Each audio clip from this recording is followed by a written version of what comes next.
কিছু কিছু ব্যাপার আছে যেগুলোতে রোজা ভাঙে না, কিন্তু আমাদের মধ্যে ব্যাপক সংশয় তৈরি হয়, কনফিউশন তৈরি হয় যে আসলে কি রোজাটা ভাঙলো কিনা। সেগুলো আমরা এবার সেগুলো শুনবো। 3 নম্বর সাব পয়েন্টটা তো ক্লিয়ার, যে কিছু কিছু কাজ আছে যেগুলো করলে আসলে রোজা ভাঙে না।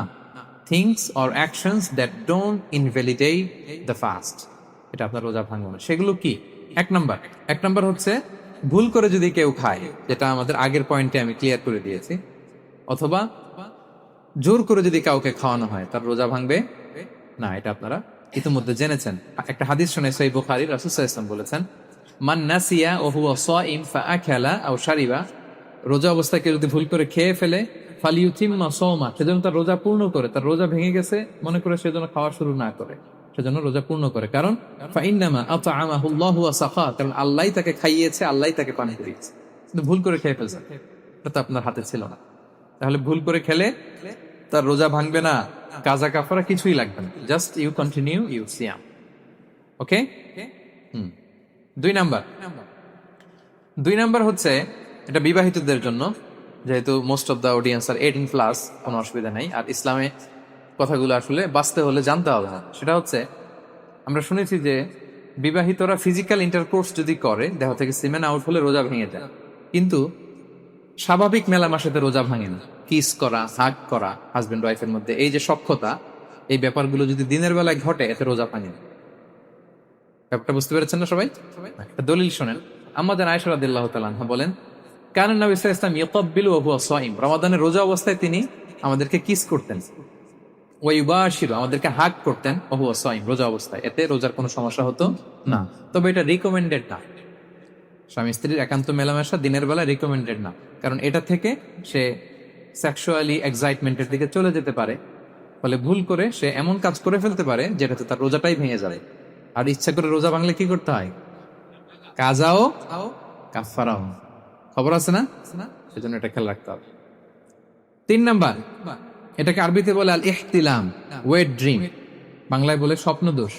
ঘুমের মধ্যে এমন কিছু দেখলেন, ফলে আপনার সিমেন আউট হলো, আপনার রোজা ভাঙবে না। কারণ এটা কি ইচ্ছা করে করছেন আপনি? এটা কার হাতে? আল্লাহ। এতে রোজা ভাঙে না। শুধু আপনি ঘুম থেকে উঠে ফরজ গোসলটা করে নিলেই হবে। প্রিয় ভাইরা, মুসলিম কমিউনিটির ভাইরা, কথা কি বুঝতে পারতেছেন? আচ্ছা। 4 নাম্বার হচ্ছে ব্লাড টেস্ট। অনেকে বলে যে হুজুর ব্লাড টেস্ট করা যাবে কিনা রমাদানে? ব্লাড টেস্ট করা যাবে। ব্লাড টেস্ট করলে রোজা ভাঙে না। এটা খুবই জরুরি একটা মাসালা, প্রায় আমাদের লাগে। 1-2 সিরিঞ্জ ব্লাড নিলে ভাঙে না। তবে যদি অনেক বেশি অ্যামাউন্টের ব্লাড নেয়, এতে যদি আপনি ক্লান্ত হয়ে পড়েন, সেক্ষেত্রে আপনি রোজা ভাঙতে পারবেন, পরে কাজা করলে হবে। 5 নাম্বার হচ্ছে অনিচ্ছাকৃত বমি। এটা আমি আগেও ক্লিয়ার করেছি যে ইচ্ছাকৃত বমি করলে রোজা ভাঙে, কিন্তু অনিচ্ছাকৃত যদি বমি চলে আসছে, ভমিটিং হচ্ছে, আমার রোজা ভাঙবে না। 6 নাম্বারে নোজ ব্লিডিং, নাক দিয়ে অনেকে রক্ত পড়ে না, নাক দিয়ে রক্ত ঝরলে মানুষের রোজা ভাঙে, আনলেস যদি অনেক বেশি অ্যামাউন্টের হয়, আপনি ক্লান্ত হয়ে পড়েন, তখন তো আপনি রোজা ভাঙতে পারবেন। 7 নাম্বার, রোজা রেখে দাঁত ফেলতে পারবো কিনা? জি, রোজা রেখে আপনি আপনার দাঁতকে রিমুভ করতে পারবেন, খুব বেশি যাতে রক্ত বের না হয় সেটা আপনি খেয়াল রাখবেন। দাঁত ফেললে যে রক্ত বেরোয়, এতে রোজা ভাঙে না। 8 নাম্বার পয়েন্টটা খুবই গুরুত্বপূর্ণ, এটা খেয়াল করে শুনতে হবে। কান দুইটা খরগোশের কানের মতো খাড়া করে শুনেন, খুব মনোযোগ দিয়ে। 8 নাম্বারটা হচ্ছে ইনজেকশন। রোজা রেখে ইনজেকশন দেওয়া যাবে কিনা? কিছু কিছু ইনজেকশন দেওয়া যাবে, কিছু কিছু দেওয়া যাবে না। কোনগুলো দেওয়া যাবে না? এনার্জেটিক ইনজেকশন দেওয়া যাবে না। যে ইনজেকশনে ফুড সাপ্লিমেন্টারি আছে, যেটার মধ্যে নিউট্রিশন ভ্যালু আছে, এই ইনজেকশনগুলো দেওয়া যাবে না। এমনও ইনজেকশন আছে যেটা দিলে 7 দিন আপনার আর খাওয়া লাগবে না, একেবারে তরটা যাবে। এরকম ইনজেকশন দেওয়া যাবে? তো আপনি সিস্টেম করে খাইলেন কেমন যেন, তাই না? আপনি অন্য ওয়েতে দেহে এনার্জি ইনপুট করলেন, এটা করলে রোজা ভেঙে যাবে। তাহলে food supplementary injection, nutrition value আছে এরকম injection, energetic injection, energy boost up করে এরকম ইনজেকশন দিলে রোজা ভেঙে যায়, এগুলো দেওয়া যাবে না। কিন্তু পেইন কিলার যে ইনজেকশন গুলো আছে, এটা দিতে পারবেন। পেইন কিলার ইনজেকশন দিতে পারবেন, অ্যান্টিবায়োটিক ইনজেকশন দিতে পারবেন, অ্যানেস্থেটিক ইনজেকশন দিতে পারবেন, এই জাতীয় মেডিকেশন ইনজেকশন গুলো দিতে পারবেন। কোভিডের যে ইনজেকশন, এগুলো আপনি দিতে পারবেন। এগুলোতে রোজা ভাঙে না, কারণ এগুলোতে আপনার স্টোমাকে কিছু পৌঁছেও না, আপনাকে শক্তিবর্ধক কিছু দেহে প্রবেশও করাচ্ছে না, আপনার এনার্জিও বাড়ে না। আপনার এনার্জি বাড়ে না, আপনার নিউট্রিশন ভ্যালু অ্যাড হয় না, আপনার স্টোমাকে কিছু পৌঁছে না, এই জাতীয় সব ইনজেকশন দেওয়া হবে। ইনজেকশন পয়েন্টটা ক্লিয়ার? 9 নম্বরে কিছু কমন ব্যাপার আছে। এই কমন জিনিসগুলো আমাদের মনের মধ্যে প্রায় প্রশ্ন জাগে যে এগুলো করা যাবে কি যাবে না, এগুলো ক্লিয়ার করি। এর মধ্যে 1 নম্বর হচ্ছে টুথপেস্ট। রোজা রেখে টুথপেস্ট দিয়ে ব্রাশ করা যাবে কিনা বলেন, যাবে কি যাবে না? যাবে, কে কে হাত তুলুন তো দেখি। হ্যাঁ, মাত্র 1 জন, 2 জন, 3 জন, 4 জন, 5 জন, 6 জন, দল ভারী হচ্ছে আস্তে আস্তে। হ্যাঁ, টুথপেস্ট দিয়ে ব্রাশ করা যাবে কি যাবে না? হুম, যাবে মাত্র 5 জন। আর যাবে না কয়জন দেখি? যাবে না অনেকে, যাবে না অনেকে হাত তুলে নেই, ভাবছে কোন জায়গায় হাত তুলে কোন বিপদে পড়ি। চুপচাপ দেখি যে কোনটা জিতে। যাবে না? যাবে না, দল ভারী না? যাবে? এই সুন্দর বলছে, যাবে, কিন্তু না করাই ভালো। হ্যাঁ, যাবে। টুথপেস্ট দিয়ে ব্রাশ করলে রোজা ভাঙে না, তবে যদি খুব স্ট্রং টুথপেস্ট হয় এগুলো ব্যবহার না করা ভালো। দিনের বেলায় মেসওয়াক করা ভালো। হ্যাঁ, মেসওয়াক করলে ওইটা সবচেয়ে সেফ। তবে যদি আপনি টুথপেস্ট দিয়ে ব্রাশ করেন আপনার রোজা ভাঙবে না ইনশাল্লাহ। কেউ কেউ মাকরু বলেছেন, কিন্তু আপনার রোজা ভাঙবে না। মাউথ ওয়াশ সেম, যাবে, কিন্তু রেকমেন্ডেড না। হ্যাঁ, গার্গল করতে গেলে আবার ভিতরে চলে যাবে। সিম্পলি কুলি করা যাবে, কিন্তু আপনার রোজা ভাঙবে না। কিন্তু দিনের বেলায় আমরা টুথপেস্ট, মাউথ ওয়াশ এগুলো ইউজ না করে কোনটা সাজেস্ট করি? কোনটা? মেসওয়াক করেন তো আপনারা? রাসূল সাল্লাল্লাহু আলাইহি ওয়াসাল্লাম বলেছেন, আমার উম্মতের জন্য যদি কষ্ট না হয়ে যেত আমি প্রত্যেক নামাজের আগে মেসওয়াক করা ফরজ করে দিয়ে যেতাম। কষ্ট হয়ে যাবে, পকেট নিয়ে নিয়ে মেসওয়াক ঘুরতে হবে। এবং রাসূল সাল্লাল্লাহু আলাইহি ওয়াসাল্লাম মৃত্যুর আগে ওনার হাতে যে জিনিসটা রেখে উনি শেষ নিঃশ্বাস ত্যাগ করেছেন সেটা হচ্ছে মেসওয়াক। উনি অত্যন্ত অসুস্থ, প্রচন্ড জ্বরে কাতরাচ্ছেন। তখন দেখলেন যে ওনার শ্যালক আব্দুর রহমান রাদিয়াল্লাহু তাআলা আনহু উনি মেসওয়াক করতেছেন, তো উনি ফেল করে তাকায় আছেন, বলতে পারতেছেন না আমাকে। তাও আম্মা জান আয়েশা বুঝতে পারলেন যে রাসূল মনে হয় চাচ্ছেন, তো উনি এটা নিয়ে এসে নিজে চাবালেন। রাসূল ইসলাম চাবায় যে নরম করবেন এই সত্যিটাও গায়ে নাই। আম্মা জান নিজে চাবিয়ে রাসূল ইসলামের হাতে দিলেন, রাসূল ইসলাম মেসওয়াক করলেন। এই মেসওয়াক করার কিছুক্ষণ পরে তিনি ইন্তেকাল করলেন। আরবাউন মিন সুনানিল মুরসালিন, 4টা সুন্নাত, এটা সব নবীদের মধ্যে ছিল। এর মধ্যে একটা হচ্ছে আসওয়াক, মেসওয়াক। মেসওয়াক করবেন তো আপনারা? আচ্ছা। এরপর রোজা রেখে আতর দেয়া যাবে, কোনো সমস্যা নাই। পারফিউম দেয়া যাবে, সমস্যা নেই। আই ড্রপ দেয়া যাবে, চোখে ড্রপ দেয়া যাবে, আইলাইনার দেয়া যাবে, কাজল দেয়া যাবে, এগুলোতে রোজা ভাঙে না। এরপরে ডায়াবেটিক পেশেন্ট যারা আছে তারা ইনসুলিন দিতে পারবেন, এত রোজা ভাঙে না। এটা আমাদের লাগে না, আমাদের অনেক মুরব্বীদের দিতে হয়, আমাদের আব্বা আম্মাদের।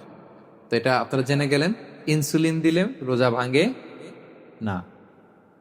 এরপরে 10 নম্বর খুব মজার একটা পয়েন্ট, খাবারের যদি লবণ চেক করা হয় এতে রোজা ভাঙে না।